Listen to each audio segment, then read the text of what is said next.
Hello student, welcome to our YouTube channel. आज हम इस क्लास में देखेंगे बेसिक मैथ। ठीक है, और ये क्लास को 1 से लेकर 10 तक के विद्यार्थी देख सकते हैं। तो अगर आप इस चैनल पर नए हैं तो चैनल को सब्सक्राइब कर लें और वीडियो को लाइक कर लें। ठीक है, तो चलिए स्टार्ट करते हैं हम आज की इस क्लास को। ठीक है, तो आज की क्लास में सबसे हम पहले पढ़ेंगे कि अंक किसे कहते हैं।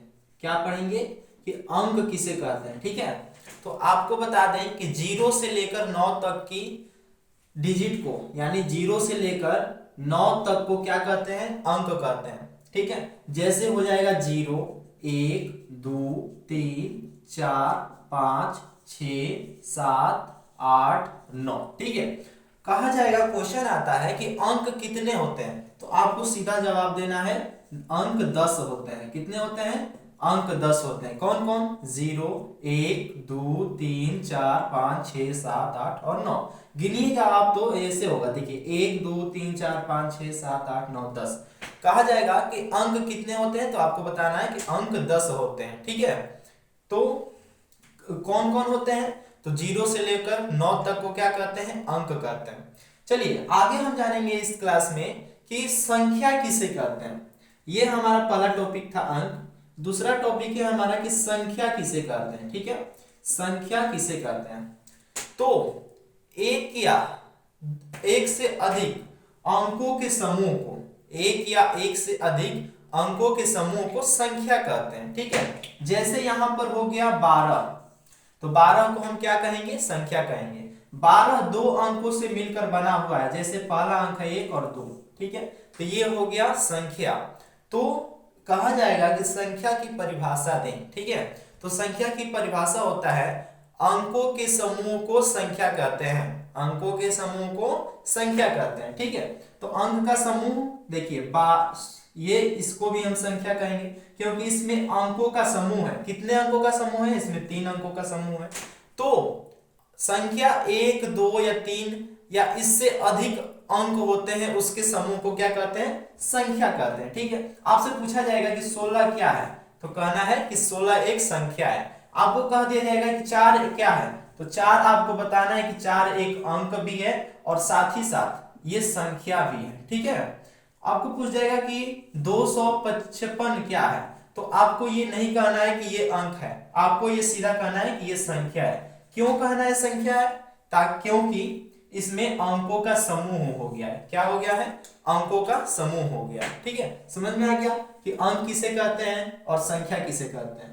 अंक 0 से लेकर 9 तक को अंक कहते हैं। कहा जाएगा कि अंक कितने होते हैं, तो अंक 10 होते हैं। ठीक है, और संख्या किसे कहते हैं, तो अंकों के समूह को क्या कहते हैं, संख्या कहते हैं। चलिए आगे हमारा टॉपिक आता है कि प्राकृत संख्या। आगे हमारा क्या टॉपिक है, प्राकृत संख्या। ठीक है,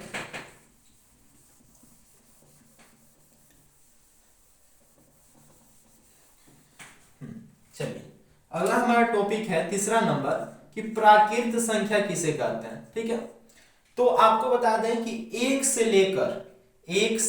लेकर अनंत तक की संख्या को, ये अनंत तक चला जाएगा, ये संख्या को क्या कहते हैं, प्राकृत संख्या। ठीक है, गिनती की सारी संख्याओं को क्या कहते हैं, प्राकृत संख्या।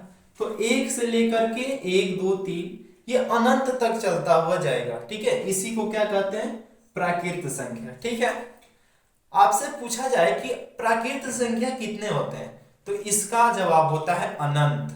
ठीक है, प्राकृत संख्या को गिना नहीं जा सकता है, प्राकृत संख्या को गिना नहीं जा सकता है। ये 1 से स्टार्ट होता है और अनंत तक की संख्या को जाता है। ठीक है, आगे समझ में। अगला हमारा टॉपिक है, चौथा टॉपिक, कि पूर्ण संख्या किसे कहते हैं, पूर्ण संख्या किसे कहते हैं। ठीक है, तो आपको बता दें कि 0 से स्टार्ट होकर 1, 2, 3 और ये भी अनंत तक चला जाए। ठीक है, 0 से स्टार्ट होकर 1, 2, 3 अनंत तक जाने वाली की संख्या को पूर्ण संख्या कहते हैं। ठीक है, पूर्ण संख्या और प्राकृत संख्या में अंतर क्या है, तो प्राकृत संख्या यहां पर 1 से स्टार्ट होता है। क्या स्टार्ट होता है, 1 से स्टार्ट होता है, और यहां पे पूर्ण संख्या स्टार्ट होता है 0 से। प्राकृत संख्या 1 से लेकर अनंत तक को संख्या कहते हैं और पूर्ण संख्या 0 से लेकर के अनंत तक को पूर्ण संख्या से कहते हैं। ठीक है, समझ में आ गया। अगला हम देखेंगे पूर्णांक किसे कहते हैं। ठीक है, पूर्णांक किसे कहते हैं। देखिए पूर्णांक दो प्रकार के होते हैं। ठीक है, एक धनात्मक संख्या होता है, धनात्मक और एक होता है ऋणात्मक। क्या होता है? ऋणात्मक।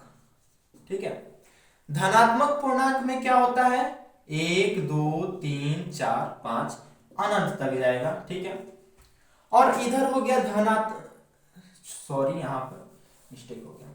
यहां पर धनात्मक पूर्णांक में होगा 1 2 3 4 और ये जाएगा अनंत तक, ये धनात्मक में है। ठीक है, और ऋणात्मक में क्या होता है? तो इसमें माइनस लग जाता है, -1 -2 -3 -4, ये लेकर जाएगा अनंत तक।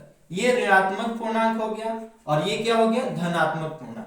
ठीक है, आ गया होगा समझ में। धनात्मक मतलब जिसमें धन हो, यानी 0 से अधिक हो। क्या हो? 0 से अधिक हो। और ऋणात्मक में क्या होता है? तो 0 से कम होता है और ये माइनस में होता है। ठीक है, तो आप लोग पूछेंगे कि 0 क्या होगा? तो 0 बताना है कि ना ही धनात्मक होता है और ना ही ऋणात्मक होता है। ठीक है, आगे समझ में। आगे हम देखेंगे सम संख्या। अगला हमारा टॉपिक है कि सम संख्या किसे कहते हैं। ठीक है, तो जो संख्या 2 से पूरी कट जाए, जो संख्या 2 से पूरी कट जाए उसे सम संख्या कहते हैं। जैसे मैं यहां पर एग्जांपल ले लेते हैं 2 4 6 8। ठीक है, आप लोग को दिख रहा होगा कि 2 से फिर 2 जुड़ रहा है तो 4, 4 से 2 जुड़ रहा है तो 6, 6 से 2 जुड़ रहा है तो 8। ऐसी संख्याओं को क्या कहते हैं? सम संख्या कहते हैं। क्या सब कहते हैं? सम संख्या, जो 2 से पूरी कट जाए। आपको पता होगा कि 2 भी 2 से कट जाएगा, 4 भी 2 से कटेगा, 6 भी 2 से कटेगा, 8 भी 2 से कटेगा, 10 12 14 16 18 ये सारी संख्याएं 2 से कटेंगी, तो इसको क्या कहेंगे? सम संख्या। आगे हमारा आता है विषम संख्या। क्या आता है? विषम संख्या। पूछा जाएगा कि विषम संख्या की परिभाषा क्या है, तो आपको बताना है कि जो संख्या 2 से पूरी न कटे, जो संख्या 2 से पूरी न कटे उसे क्या कहते हैं? विषम संख्या। जैसे में क्या होगा? 1 3 5 7 9 और ऐसे ही चलता जाएगा। ठीक है, ये देखिए 1 2 से नहीं कटेगा, 3 भी 2 से नहीं कटेगा, 5 भी नहीं कटेगा, 7 भी नहीं कटेगा और 9 भी नहीं कटेगा। तो ऐसी संख्याओं को क्या कहते हैं? विषम संख्या कहते हैं। ठीक है, ध्यान रहे कि सम संख्या 2 से पूरी कट जाए उसे सम संख्या कहते हैं।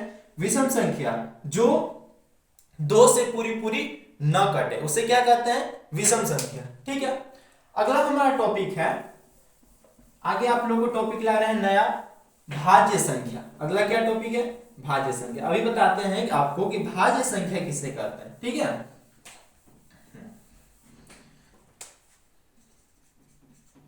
भाज्य संख्या। ठीक है, जैसे आपको बता रहे हैं कि भाज्य संख्या वैसी संख्याओं कहते हैं जो एक से अपने आप से और कम से कम किसी और एक संख्या से कटना चाहिए। ठीक है, जैसे आपको सामने एक एग्जांपल दे रहे हैं, जैसे कि हो गया 4। क्या हो गया? 4। तो 4 आपको बता दें कि 4 1 से भी कटेगा और खुद 4 से भी कटेगा और साथ ही साथ 4 2 से भी कटेगा, तो इसको क्या कहेंगे? भाज्य संख्या, यानी ये संख्या कट रही है तो इसीलिए इसको क्या कहेंगे? भाज्य संख्या। और भी इसका एग्जांपल हो सकता है, जैसे कि 6 क्या 1 से भी कटेगा, 6 से भी कटेगा और साथ ही साथ 2 और 3 से भी कटेगा। तो यहां पर देखिए ये संख्या भाज्य संख्या कहलाती है। ठीक है, आगे समझ में, जो स्वयं से या खुद से और साथ ही साथ एक या एक से अधिक संख्या से कटे। इसके आगे हमारा टॉपिक आता है अभाज्य संख्या। क्या आता है? अभाज्य संख्या। अभाज्य संख्या किसे कहते हैं? तो वैसी संख्या, अभाज्य संख्या किसे कहते हैं? तो वैसी संख्या जो एक से या केवल खुद से कटे उसी को क्या कहते हैं? अभाज्य संख्या कहते हैं। जैसे भी आपको हो गया 2 आपको पता होगा कि केवल 1 या 2 से ही कटेगा, तो इसलिए 2 क्या हो गया? अभाज्य संख्या हो गई। 3, तो 3 एक या केवल 3 से ही कटेगा, तो ये क्या हो गया अभाज्य संख्या। 5, 5 एक से या खुद 5 से ही कटेगा, तो ये क्या हो गया अभाज्य संख्या हो गया। ठीक है, 7 हो गया आपके सामने, तो 7 केवल 1 और 7 से ही कटेगा। तो आप लोग सिंपल भाषा में कह दें कि जो संख्या 1 से या स्वयं से खुद से कटे उसे क्या कहते हैं, अभाज्य संख्या कहते हैं। तो कैसा लगा आज का ये क्लास, कमेंट सेक्शन में जरूर बताएं, और अगर वीडियो या क्लास अच्छा लगा हो तो इस वीडियो को लाइक कर लें। अगर आप हमारे चैनल पे नए हैं तो चैनल को सब्सक्राइब कर लें। मिलेंगे नेक्स्ट क्लास में ऐसे इंपॉर्टेंट क्लास के साथ, तब तक के लिए धन्यवाद, जय हिंद।